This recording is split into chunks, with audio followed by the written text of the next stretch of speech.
Hər vaxtınız xeyirli olsun, hamınızı salamlayıram. Zəfər bayramı münasibətilə hamınızı təbrik edirəm. Allah Teala bu zəfər bayramını, bu gözəl günləri bizə yaşadan qəhrəman şəhidlərimizə rəhmət eləsin. Müharibədə iştirak edən qazilərimizə can sağlığı versin.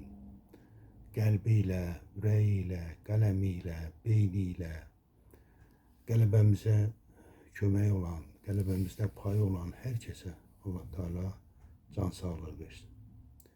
Bu bayram günündə mən də öz çox uzun bir vaxtda olmasa da, uzun bir müddətdə olmasa da Azərbaycanın milli ordusunun bir mənsubu olma şərəfini yaşamışam və mən də o hadisənin necə olduğu haqqında qısa bir məlumat verəcəm. Demək, hələ 1991-ci ilin ortalarında biz o vaxtı Laçında, Laçın Xalq Cəbhəsinin məclisi olaraq, mən də o məclisin 33 üzvündən biri olmuşam.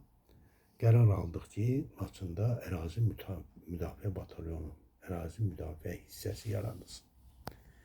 Təbii o vaxtı hələ Sovet rejimi davam edirdi və yerli hakimiyyət də buna mane olurdu, bu dəstənin yaranmasına.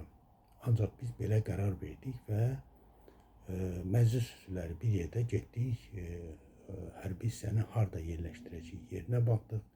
Artıq 91-in axırlarında və 91-in dekabrında mən evə gəldim. Laçından evə gəldim. Orada axşam söhbət elədik. Atama dedim ki, ata, mən də milli ordumuz yaranır və mən də könüllü olaraq gedirəm hərbi xidmətə. Atam o dəqiqə bəyəndi, dedi, yaxşı eləyirsən, əlbəttə ki, sən də bu vətənin oğlusan və vətənin müdafiəsində iştirak eləməlisən. Anam biraz narahatçılıq keçirdi. Sən təzə evlənmirsən. O vaxtda mən hardasa, demək, bir il idi ki, evliydim. Yoldaşım da biraz narahat oldu. Anam da çox narahat oldu ki, sən təzə evlənmirsən. Qoy hələ cavan əskərlər var. Dedim, yox, anam, mən də getməliyəm. Mən də əslində o vaxtı mənim də 21 yaşım var. Mən mütləq getməliyəm və beləcə qərar aldım, getdim. 92-ci ilin səhv eləmirəmsə, yanvar ayında mən artıq ya yanvar idi, ya da fevralın əvvəli mən sənədlərimi apardım, verdim hərbi komissarlıqdan. O vaxt sənəd götürməliydik, ora hərbi komissarlığa sənəd verməliydik. Sənədlərimi verdim və Laçında ilk hərbi hissənin könüllü əskərlərindən biri oldum. Və bizim, belə deyək, Sovetlikdən, 3 kənddən tək mən idim könüllü əskər. Bir neçə ay sonra başqa yoldaşlar da artıq çağırışla gətirdilər və s. Amma o vaxtı tək əskər idim. Demək, gecələr də elə oradaca qalırdıq. Əskər yoldaşım, qaldığım yoldaşlar Adil vardı Qarabəylidən. Deyəsən, uzun müddətdir, ondan da müharibədən sonra xəbərim yoxdur, amma yaşayır, Allah can sağlığı versin, yaxşı oğlandı. Onunla bir otaqda qaldıq çox vaxtı, amma ilk əvvəllər elə ümumi birinci mərtəbədə, o internat məktəbinin birinci mərtəbəsində, qərargahın olduğu yerdə, elə oradaca məcburi əskərlərlə bir yerdə uzanıb qalırdım. Gecə də bəzən, demək, silah gələndə qalxırdım, onlara kömək edirdim. Bunu yəqin ki, Nəsilxan müəllim bilər. Bir neçə dəfə silah boşalılmasında o mənə etibar elədiyi üçün deyirdi, Rıza, sən burada dur, qapıda dur, silahı verəndə silah itkisi olmasın və silahı qəbul edirdi və s. Və ilk dəfədə elə həmin vaxtlar biz birinci çağırışa, demək, təmas xəttinə, belə deyək, ilk dəfə Suarası kəndinə, gecə demək, xəbər gəldi ki, Suarası kəndinə Hadrut tərəfdən hücum var, atışır, erməni atıb, biz bir qaz 66 maşının üstündə getdik ora və səhərə qədər kəndin yuxarısındakı o təpədə qaravul çəkdik, sonra kənd cəmaatına, kənddən olan, belə deyək, yerli döyüşçülərə təhvil verib biz qayıtdıq, orada sakitçilik idi.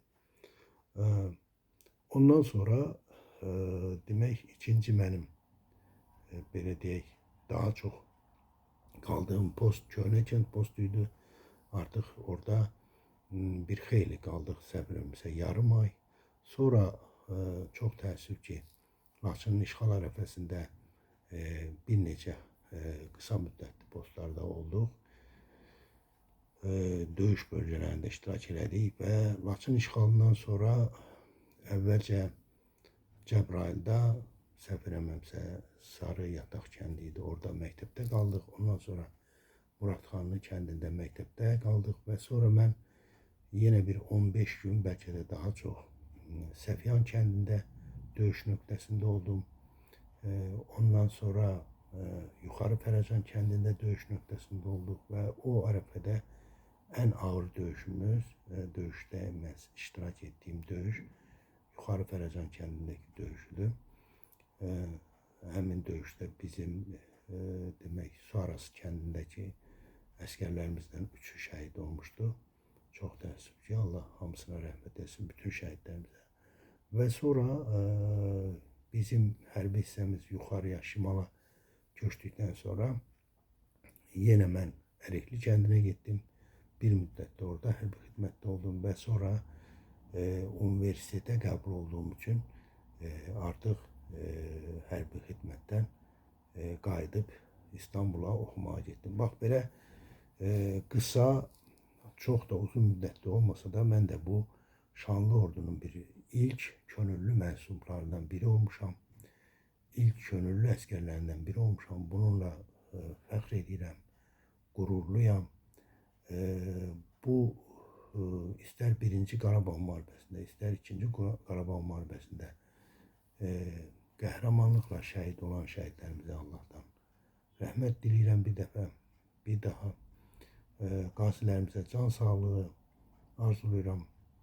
İnşallah qələbəmiz daim olar, ölkəmiz inkişaf eləyər, xalqımız firavan, rahat, varlı yaşayar. Hamınızı bir daha Zəfər Bayramı münasibətilə təbrik edirəm. Allah'a emanet olun. İnşallah görüşərik.